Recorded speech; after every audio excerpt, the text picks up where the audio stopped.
Oh, it's the Raw. It's the Raw wrap-up. It's Mike Sorg at Sorgatron on the Twitter here in the Mayhem Studios in Pittsburgh, PA, on the Google Hangout, live on the YouTubes, where you talk Monday Night Raw, WrestlingMayhemShow.com with everything else going on. Mad Mike is up there in Poughkeepsie, New York, joining me. How you doing, sir? I am not sick from Comic-Con yet. Ooh. Might have survived the con flu. Of course, you just came back from New York Comic-Con, saw some Lucha Underground friends there, but that maybe we'll discuss later this week on the Wrestling Mayhem Show. I did a good tonight. Lucha thing. Yeah, that's right. You did some Lucha things. So anyways, no, Monday Night Raw. Man, this was a good Raw tonight. It started off so very strong. Holy crap. With the ladies coming out, Charlotte and Sasha being interrupted by Rusev. And I was screaming at the TV. I was so excited for a lot of this. Sorg, I want to see Sasha versus Rusev really badly. You kind of do, right? Like, I don't kind of do. I absolutely do. I'm like, are the ladies going to just take on Rusev and Lana? What's happening here? I mean, all right. They want equality. Rusev for women's champion. There you go. I'm calling it Rusev for women's champion. I think that was one of the random things I did yell at my TV at the time. But yeah, no, certainly. I thought it was a triple threat. This interweaving of things going on, and we got a really cool mixed tag match going on there. No, I thought that was really cool. They're still desperately trying to get Roman over as a face. Yeah, it's not working. Sasha is explosively hot right now, so why not?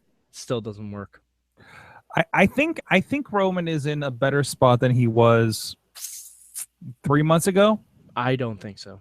Really? I don't. Really? Think so. No. Okay. But I think it's only better because with him holding the U.S. title, we know he's not going to be main champion. Right, but still, like I want to take I try to think of these like segmented these days rather than that's to be a champ and that's this and that's that. I'm trying to just take each kind of belt story as they come. And whatever you think of Roman, Rusev's been killing it. Well, yeah, that's because Rusev's the secret face in the feud, Sorg. Kind of with his new facial hair stylings. I don't know where his mustache went. But anyways, no, I thought that was a lot of fun with all of that. Keep it up. Just keep it up. We got Hell in a Cell. Women's Hell in a Cell was announced tonight. Sorg, we have 3 cell matches. We have 3 cell matches. Is that too much? So whenever there's multiple cell matches, which we've had 2, I think we've had 3 in the past, perhaps in the history of this pay-per-view. So I feel like you're going to have a great women's match. Maybe they'll do something interesting in there. They will. Let's be honest. They're going to steal the show.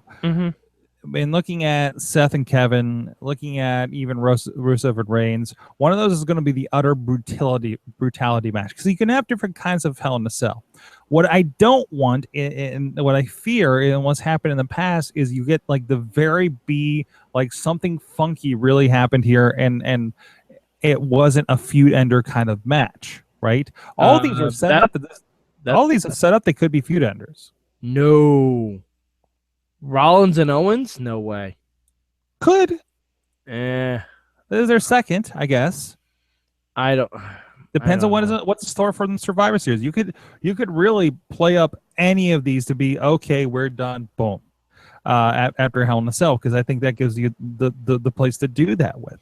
I think the only feud ender will be Charlotte and Sasha. You think? Because Nia Jax is waiting in those wings. That is true. So for the moment, right? Then that's going to become. I mean, let's be honest. Those 2 are going to fight forever, and like forever. Yeah. So I mean, much like the Kevin and Sammy thing, it's just going to come back around. But you're right. Yeah, like something else needs to happen in the meantime before that gets. Yeah, until we can cycle back around and Becky gets traded to Raw and we can have the 4 horsewomen at WrestleMania. Oh yeah. Main event. Other than that, of course, we have the Women's? No, we already talked about the women's. Bailey had a really rough opponent tonight. I think it was someone Bailey knew because, like, Oakland is like her hometown, basically.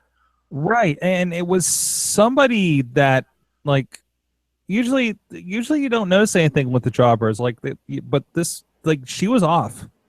Like, she was very, very off. Somebody did not do well in their tryout of sorts tonight, I suppose. Yeah, I mean, it is what it is. I think she might have just been nervous. Yeah, because I would almost guarantee that's someone Bailey's wrestled in the Indies down there, and they're like, "Hey Bailey, won't you have a squash match? Do you know anyone?" And she probably brought in like one of her friends or something like that. Could be. I was asked.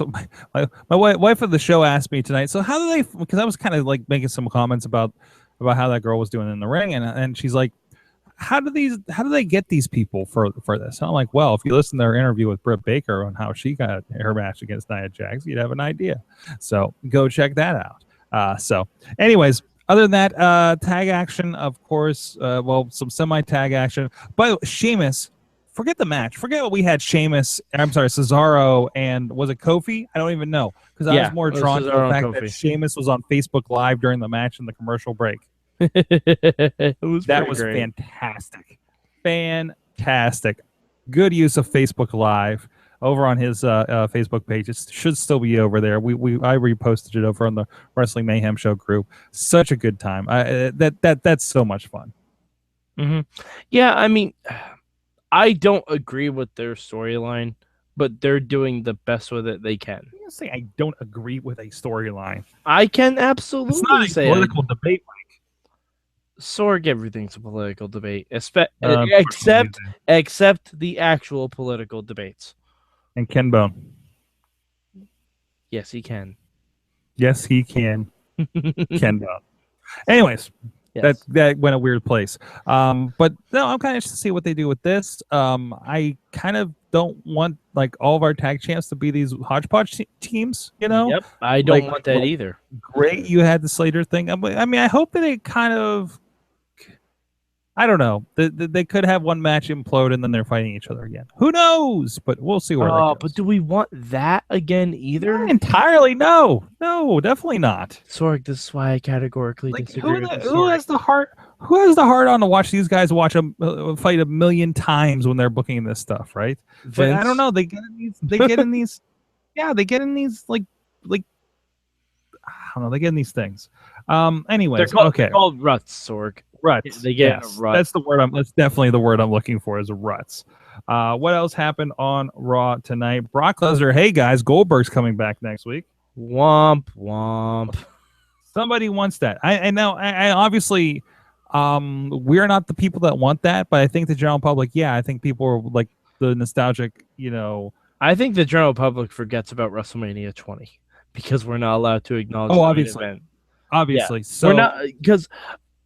See, I remember WrestleMania 20, and I look at this past WrestleMania, and I don't think this is going to be a good match, Sorg. I think it's going to be thankfully it doesn't have to be a full-on wrestling match, right? The last one wasn't either. They stood around and stared at each other for 6 minutes. When's the last time a Brock one has been? But Sorg, they stood around and stared at each other for 6 minutes. Right. Well, I was there. I timed. There were some very strange circumstances around that too. So there are some strange circumstances around this one too. Do you think Brock Lesnar's going to actually make Goldberg look good? I don't. He didn't make Dean Ambrose look good. I don't. Okay, I think this is one of those things that's going to be amazingly overhyped, and it already is. It's not going to pay off. It's not going to pay off. The hype began when they announced everything for 2K17. I'd rather watch Goldberg and Brock Lesnar play as themselves on 2K16 on the Up Up Down Down channel with Xavier Woods doing commentary than I would rather watch an actual match between the two. And I'm being legitimately serious about that. Let's talk about cruiserweights because I think we're going to be definitely talking a lot more about the Goldberg and Brock thing in the coming weeks because I feel like it's going to be a good while until we see that, like probably Survivor Series. I feel like probably Survivor Series. They are going to stretch this out because they got like almost nothing until Royal Rumble, which they're already pimping, which is going to be, I think it's going to be great. It's going to be at the Alamo Dome, but that's something else. Cruiserweights is the last thing I want to talk about tonight. We had 2 representations. Did you get the same thing I did when after Paul Heyman did his speech about Goldberg, and then Brian Kendrick comes out? I'm like, it's too soon. Nobody's had time to tape the ropes yet. No, because I knew they were going to go a commercial. Yeah, it dawned on me eventually, but still, like the initial, like, well, what are you doing here? The ropes are the wrong color. It kind of gets like we're at that point, right? And we do know it doesn't take long to do that. Apparently not. No. Well, they also probably have like 20 guys tape them at the same time. Yeah. And that's something that was confirmed. I know we were kind of back and forth on it here on the show on exactly what that process was, but they're not replacing the ropes. They are taping and untaping the ropes apparently whenever there's a cruiserweight match, which so far there have been 2 per show. 2 per show. Yeah.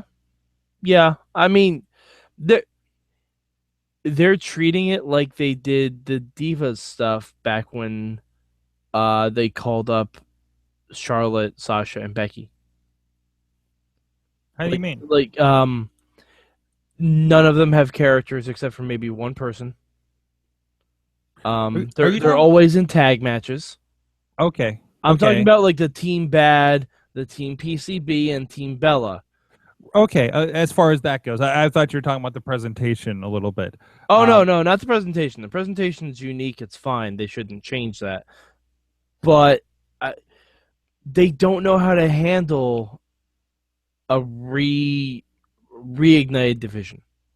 Well, I think don't know how to handle it. And right now, in about 8 months, the cruiserweight division is going to be amazing, like where the women's wrestling is now. But having TJ Perkins in a 5-minute squash match with Arya Daivari does nothing for no one. Because it's not really run like the cruiserweight division where there was just a bunch of people going at it and you didn't really know who was, other than he's the champion, obviously. But I think the tag matches have been done pretty well. I mean, again, we're in this introductory phase. Nobody knows who Tony Nese is. Nobody knows who Drew Gulak is. And I'm not the one to advocate for more talking on wrestling shows, but let these guys talk. We don't need to hear from Mick Foley. We don't need to hear from Stephanie for 5 segments. We need to know who Tony Nese is. We need to know who Drew Gulak is. We need to know who TJ Perkins is. He had a backstage segment today. That was honestly the only character development he's had, and he's the champion. This isn't the character development division. This is the cruiserweight division. I'm sorry. If I don't know who these guys are, regardless of how good the match is, I'm not going to be entertained. And neither is a live crowd. I never knew who La Parka was. That's a lie. That is a lie, Sorg. La Parka was the guy who always hit people with chairs. Right. Exactly. He was the chairman of WCW. He didn't have to speak. La Parka was the only hardcore guy in the cruiserweight division because he brought a chair out. If you watch the cruiserweight division, I want to call that hardcore, but okay. Compared to everyone else. I guess. Yeah, compared to everyone else. But that's what I'm saying. I feel like we're having these matches and these guys are showing in the ring, and that's what they're going to be known for, because that's what the whole entire tournament was about. Okay, but the tournament is a different thing, and the tournament, every one of them spoke, Sorg. Every one of them had a vignette about themselves. You got character development. Every single person. That's why the tournament was good.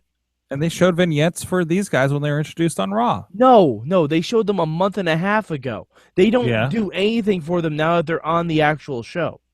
Right, because they're going to show it off in the ring. No, but that does nothing. That does nothing. You don't continue to show Razor Ramon vignettes when Razor Ramon's beating up jobbers on Monday Night Raw. Actually, they did. My recollection's fuzzy. They absolutely did, Sorg. Really? Yeah, they really did. They really did. They still show signing star stuff, for Christ's sake, Sorg. Either way, I think still it's picking up steam. I love the presentation. It'll be great in 8 months. It will be. It will It'll be great in 8 months. Because it's that transition to, okay, the people that are running Raw now have to figure out what to do with this, and I don't know what that organization is behind the scenes, but everyone knows that the intro to the Divas Revolution sucked. Like, I'm surprised that Cedric Alexander and what's his name, and Rich Swann haven't found a third African American gentleman to be Team Batter. Like, we're at that point. I mean, hell, Vince is probably so blind to throw Daivari in there. It'll be Team Batter. He's like a Samoan, right? It was pretty bad when they threw Cedric and Rich Swann in a match together, and it was just like when we had Sugar Dunkerton on, and he talked about how, yeah, I'm facing Cedric Alexander. I really wish promoters wouldn't just throw the two black guys together in the beginning of a tournament just because, which feels like exactly what they did on Raw a couple weeks ago. Yep. So, I mean, it's lazy. Yeah. Like, but to make this division work, you have to give them characters. I think I want to have a longer discussion on this on the main show because I've been watching some. Well, no, because I've been watching some Attitude Era, pre-Attitude Era Raws when they were starting to pick up steam again, and realizing for 2 hours how complex those things were. That's why it worked. Sword. Isn't it interesting? Every match meant something. Well, not even match. We had two drawn out interview segments in the ring for the match that was happening later that night. Yep. That's because everything meant something, Sorg. You don't have to put everyone on every week.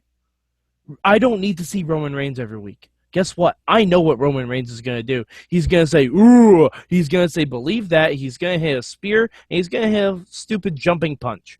I don't need to see that every week because he's going to do it every week, and he's going to get booed for it every week. He can take a week off. I'd like to see Roman Reigns on Superstars. I like to think, and unfortunately, I don't think this is always the case, but I think when you say bring back the Attitude Era, it isn't bring back the middle fingers and the blood and the pee-pee jokes. It's about bring back stories. Stories is too. Stories. Bring back stories for every character. Do you want to know why SmackDown's good, Sorg? SmackDown, every match has a storyline to it. It does. Every match has a storyline to it. Everything has but wait. There's a lot promoted on SmackDown of, even as far as like the women's, like even as far as the mix-up we had to do with Becky being injured last night on No Mercy. It's okay, you were the number one contender, but this person beat you. Wins matter, which is the thing that's pounding our head with Lucha Underground, right? Mm-hmm. So, side note, last thing before we get to a wrap up here of the wrap up, I had a thought. Okay. I don't know if you saw the tweet, but Jericho has been writing people's name on the list for a good while now. This is true. And I was hoping that maybe this is something that they've glommed off of Lucha Underground. Because I remember, again, fresh off of just watching the entirety of season 1, what if the list is like the gold medallions? Because he just says you're going to get it, right? And wait, let me finish. Okay. He says you're going to get it. Let's see, it. Very obscure. So eventually, what this turns into is everybody on the list has a match that then determines a winner to take on Chris Jericho for possession of his power scarf. All right, see, Sorg, what you just did there was writing, and they don't do that on Raw. So while I approve of everything that you just said, that will never happen. Why you gotta steal my burn, man? Why you gotta steal my shine, man? Sorg, Mike, come on. Did I just make your list? I think you were too hard on Raw. I think you're too hard on Raw.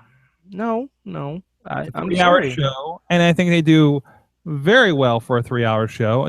So much so that I want to say that it was a good 2 hours and 45 minutes watchable tonight. How much was watchable for you? Well, I slept through the Titus O'Neil stuff. Ain't that easy? That was definitely the biggest mark against that. I'm like, all right, I mean, sure. I'll you know what?